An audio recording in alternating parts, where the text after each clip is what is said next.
don't know the scope, bro. Do I need to say anymore? Vick. Yup. Do I need to say anymore? Vick.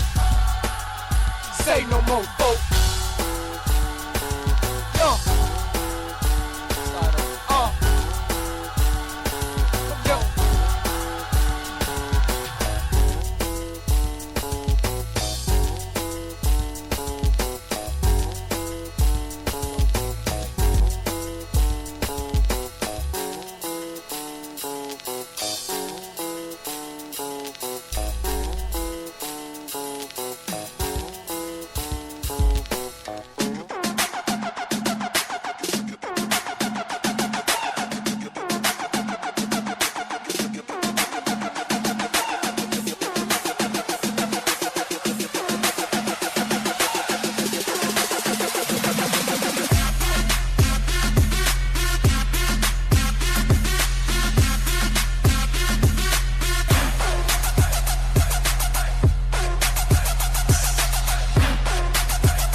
Welcome back to the show.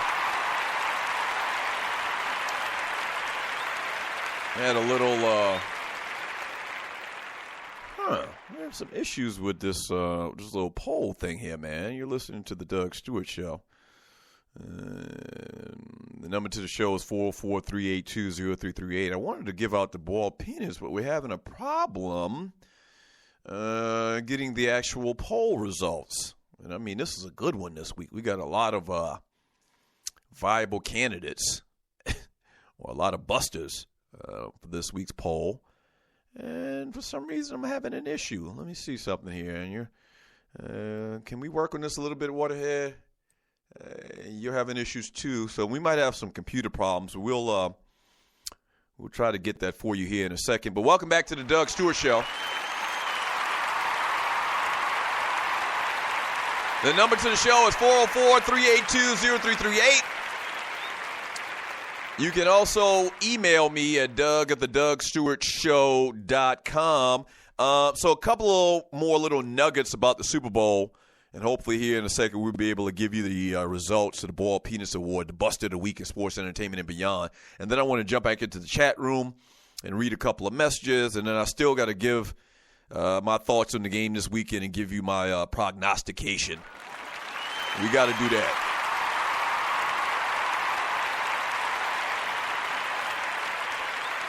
We have to do that. The last time that Matt Ryan threw an interception was December 4th, so he's gone 6 full games without one. I talked about that in the last segment. Tom Brady threw only 2 picks in the regular season, setting the NFL record for TD interception ratio with 28 touchdowns and 2 interceptions. I think I may have mentioned that as well. The last time that Matt Ryan threw a pick was December 4th, so he's gone 6 full games. I mentioned that. And also, how about this one, man?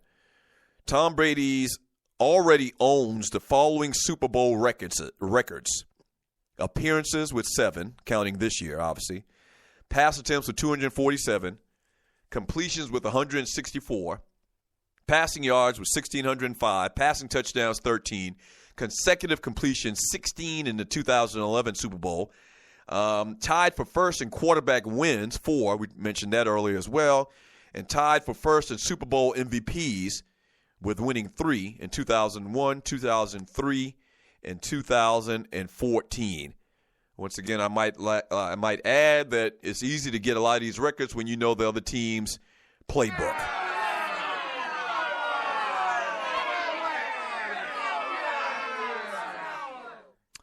Much easier to do. Let's put it like that.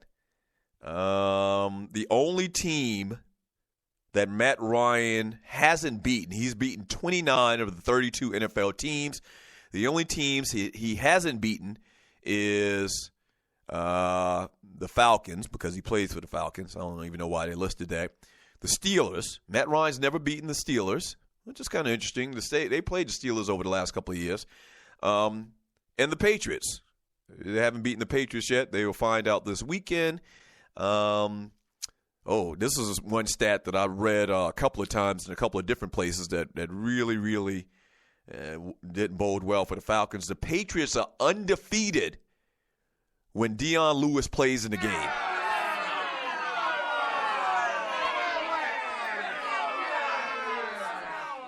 Yeah. Whenever Dion Lewis suits up for the New England Patriots, the running back, they are undefeated. How about this? Since losing Rob Gronkowski, the Patriots are also undefeated.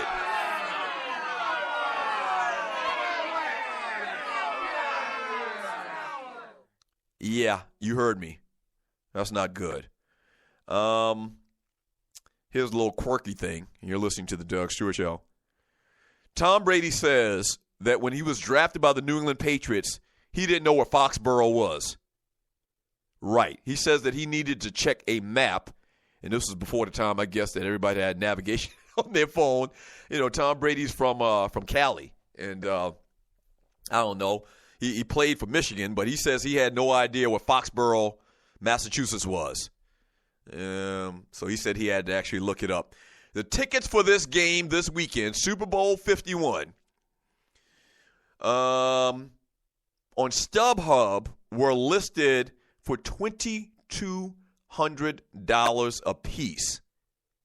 Now, the most expensive tickets, I guess the best seats, are listed at $1 million.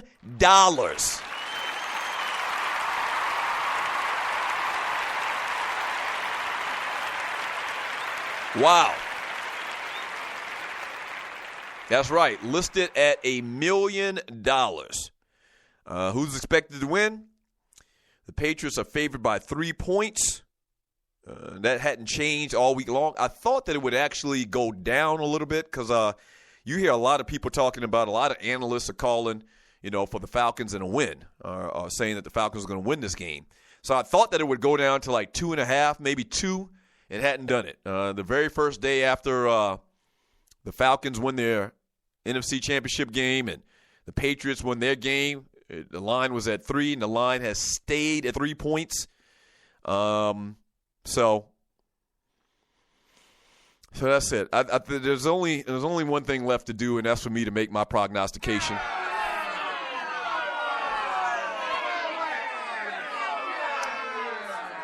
Don't boo. I'm like 58. Am I 58-1? I'm like 61. I think I'm 61-1. Over my last 62 picks.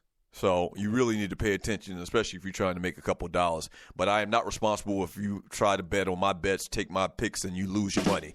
I have nothing to do with that. Before I give you my pick, let me read a couple of messages in the chat room.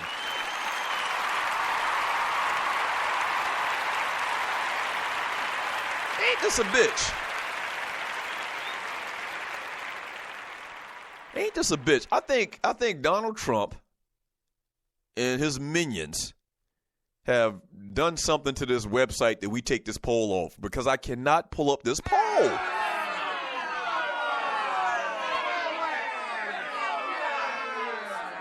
And Waterhead's still holding a thumb down, too. He can't pull it up either. We can't get the results. We can't get the results for the poll. And I know it has nothing to do. It's all about Donald Trump. I know Donald Trump and his minions have done something to this website. They do not want me to announce him getting the Ball Penis Award this week.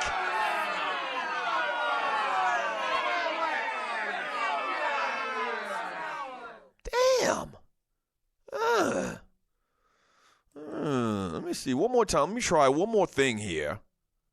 We can't get the damn results. Let me just read some messages. We'll come back to it in about 10 minutes or so. Okay, so that boy Chucky.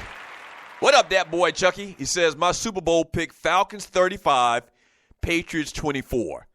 In the voice of home team Brandon Leak, and there it is. Y'all be safe, and I'm gone. All right, peace out, that boy Chucky.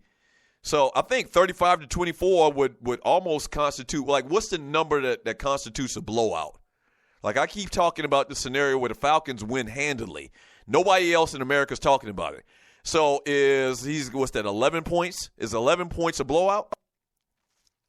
I would say 14 points. Probably 2 touchdowns is what I would consider a blowout.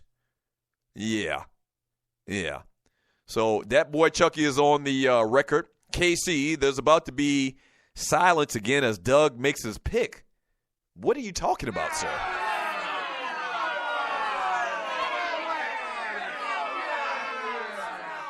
I don't understand. What do you mean? Oh, I know.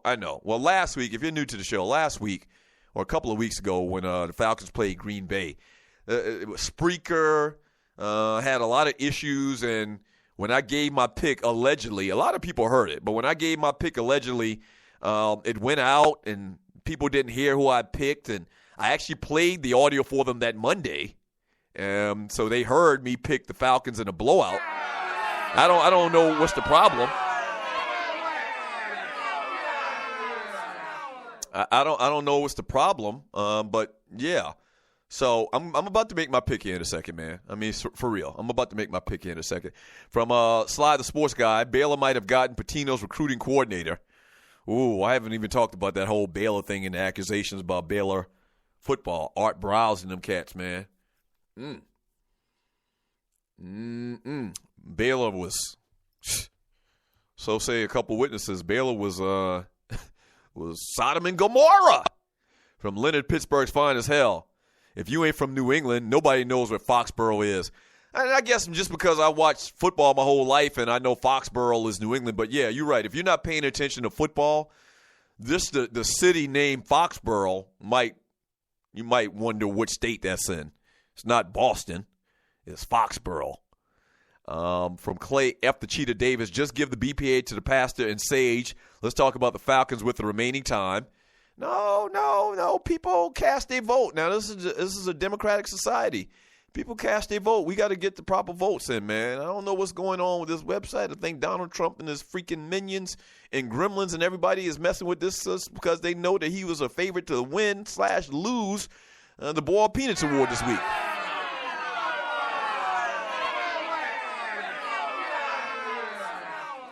This is strange. I mean, we've been doing the Boiled Peanuts Award for the last 2 years. And it's crazy. From Terry Green, so I spoke with my boy last week, and I decided to save up my money, and we hitting up the Blue Flame in March instead. Whoa-dee.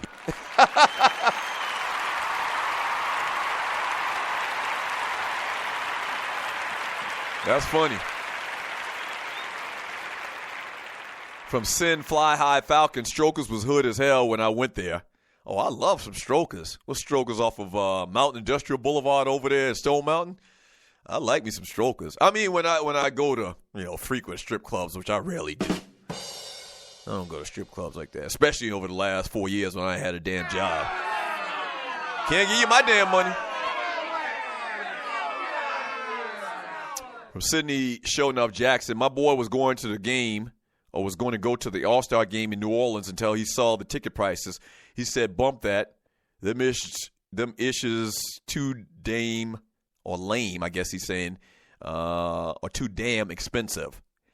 From Wo D, Men Not Bougie, 504. Yeah, I thought New Orleans strip clubs were good until I moved to Atlanta in 2005. Blew my mind. Yeah, that's one thing we do well around here. That's one thing we do well around here.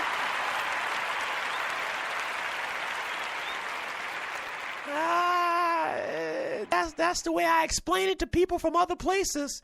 You may have strip clubs and you see naked women, but in Atlanta, we see guts.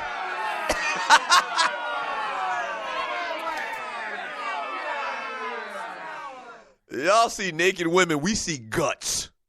Right. We see spleens, esophaguses, kidneys. Right. We see guts around here, shawty. From Loose Neck Side, Doug will be at Strokers throwing money at shoe models in $4 increments. Oh, y'all funny. Y'all funny, man. Y'all funny. So I can't have a good time. If you see me out at a strip club, I'm not spending the Stewie's money. All the Stewie's money, the premium membership goes to the Doug Stewart Show and the Stewart Media and Entertainment Network. Okay? Right. We good financially, at least for a couple more months. From P. Cola